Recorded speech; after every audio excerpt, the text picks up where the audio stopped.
created on this planet was essentially first created in our minds. All that you see, which is human work on this planet, first found expression in the mind, then it got manifested in the outside world. The wonderful things that we have done on this planet and the horrible things that we have done on this planet, both have come from the human mind. So if we are concerned as to what we create in this world, it's extremely important that first of all we learn to create the right things in our mind, how we keep our minds. If we do not have the power to keep our minds the way we want it, what we create in the world is also going to be very accidental and haphazard. So learning to create our minds the way we want is the basis of creating the world the way we want. There is a wonderful story in the yogic lore. On a certain day, a man took a walk. He went for a long walk. Accidentally, unawares, he walked into paradise. Fortunate, isn't he? He just took a walk and he landed up in paradise. After this long walk, he felt little tired. So he thought, oh, I'm tired, I wish I could rest somewhere. He looked around, there was a nice tree, underneath which there was very cushiony grass. So it was inviting. He went and put his head down there and slept. After a few hours, he woke up, well rested, and he thought, oh, I'm well rested, but I'm feeling hungry. I wish I had something to eat. And he thought about all the nice things that he ever wanted to eat in his life. And instantly, all those things appeared in front of him. You need to understand, there the service is like that. Hungry people don't ask questions. Food came and he ate. Stomach became full. Then he thought, oh, my stomach is full, I wish I had something to drink. All the nice things that he ever wanted to drink, he thought about it and all of them just appeared in front of him.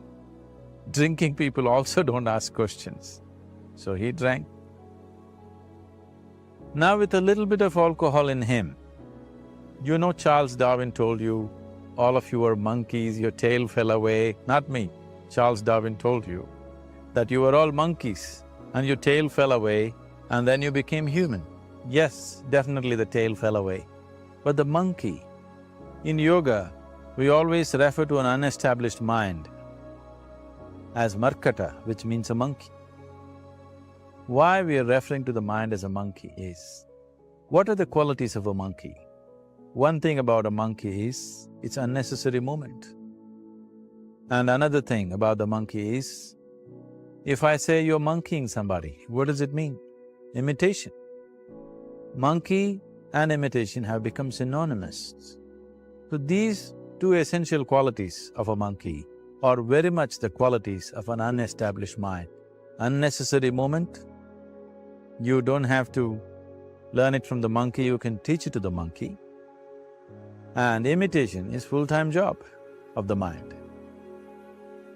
So when these two qualities are on, a mind is referred to as a monkey. So this monkey became active within him. He just looked around, thought, what the hell is happening here? I asked for food, food came. I asked for drink, drink came. There must be ghosts around here. And ghosts came. Oh, the ghosts have come, they're going to surround me and torture me, he thought. Immediately the ghosts surrounded him and started torturing him. Then he started screaming in pain and said, oh, they're going to kill me, and he died. Just now he said he's a fortunate being. The problem is he was sitting under a kalpavriksha or a wishing tree. He asked for food, food came. He asked for drink, drink came. He asked for ghost, ghost came. He asked for torture, torture came. He asked for death, death happened. A well-established mind, a mind which is in a state of samyukti, is referred to as a kalpavriksha. If you organize your mind to a certain level of organization, it in turn organizes the whole system. Your body, your emotion, your energies, everything gets organized in the directions.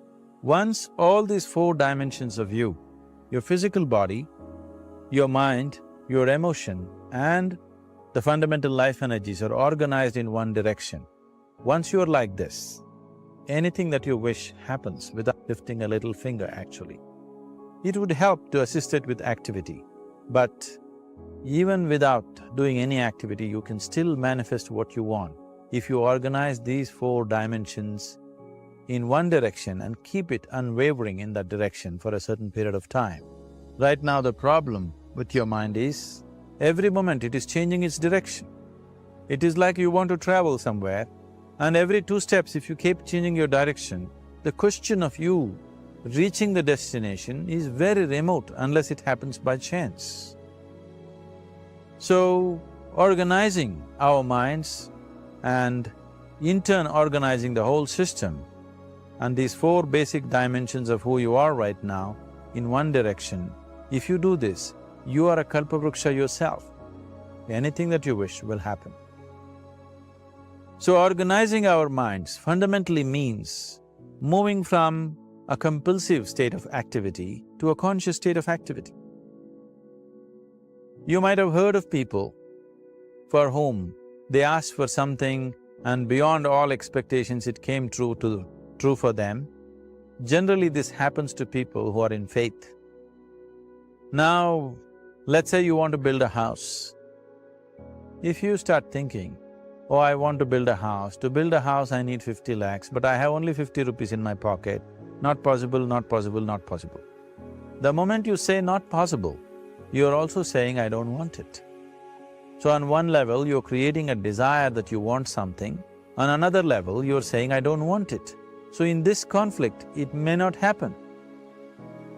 Someone who has some faith in a god or in a temple or whatever, who is simple-minded. Faith works only for those people who are simple-minded. Thinking people, people who are too much thinking, for them it never works. A childlike person who has a simple faith in his god or his temple or whatever, he goes to the temple and says, Shiva, I want a house. I don't know how, you must make it for me. Now in his mind there are no negative thoughts. Will it happen? Will it not happen? Is it possible? Is it not possible? These things are completely removed by this simple act of faith. Now he believes Shiva will do it for him and it will happen. So is Shiva going to come and build your house? No, I want you to understand, God will not lift his little finger for you. What you refer to as God is the source of creation. As a creator, he has done a phenomenal job, there's no question about it. Could you think of a better creation than this? Is it in anybody's imagination to think anything better than what is there right now? So as a creator, he has done his job wonderfully well. But if you want life to happen the way you want it, because right now, the very crux of your happiness and your well-being is this, if at all if you're unhappy, the only and only reason why you're unhappy is life is not happening the way you think it should happen. That's all it is. So if life is not happening the way you think it should happen, you're unhappy. If life happens the way you think it should happen, you are happy. It's as simple as that. So if life has to happen the way you think it should happen, first of all, how you think, with how much focus you think, how much stability is there in your thought, and how much reverberance is there in the thought process will determine whether your thought will become a reality or is it just an empty thought. What is possible and not possible is not your business, it's nature's business. Your business is just to strive for what you want. Right now you're sitting here, if I ask you 2 simple questions, right now from where you're sitting, can you just fly off? You say no. Right now from where you're sitting, can you get up and walk? You'll say yes. What is the basis of this? Why you say no to flying and yes to walking? Because past experience of life, many times you've gotten up and walked, never did you fly off. Or in other words, You're using the past experience of life as a basis for deciding whether something is possible or not possible. Or in other words, you have decided that what has not happened till now cannot happen in your life in future. This is a disgrace to humanity and the human spirit. What has not happened till now on this planet can happen tomorrow. Human beings are capable of making it happen tomorrow. So what is possible and what is not possible is not your business. That is nature's business. Nature will decide that. The first and foremost thing is, you must be clear what is it that you really want. If you do not know what you want, the question of creating it doesn't arise. If you look at what you really want, what every human being wants is, he wants to live joyfully, he wants to live peacefully. In terms of its relationships, he wants it to be loving and affectionate. Or in other words, all that any human being is seeking for is pleasantness within himself, pleasantness around him. This pleasantness, if it happens in our body, we call this health and pleasure. If it happens in our mind, we call this peace and joy. If it happens in our emotion, we call this love and compassion. If it happens in our energy, we call this blissfulness and ecstasy. This is all that a human being is looking for. Every day in the morning, if you start your day with this simple thought in your mind, that today, wherever I go, I will create a peaceful, loving and joyful world. If you fall down 100 times in the day, what does it matter? For a committed man, there is no such thing as failure. If you fall down 100 times, 100 lessons to be learnt. If you commit yourself like this to creating what you really care for, now your mind gets organized. Once your mind gets organized, the way you think is the way you feel, your emotion will get organized. Once your thought and emotion is organized, your energies will get organized in the same direction. Once your thought, emotion and energies are organized, your very body will get organized.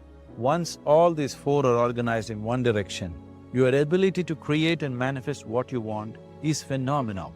You are the creator in many ways.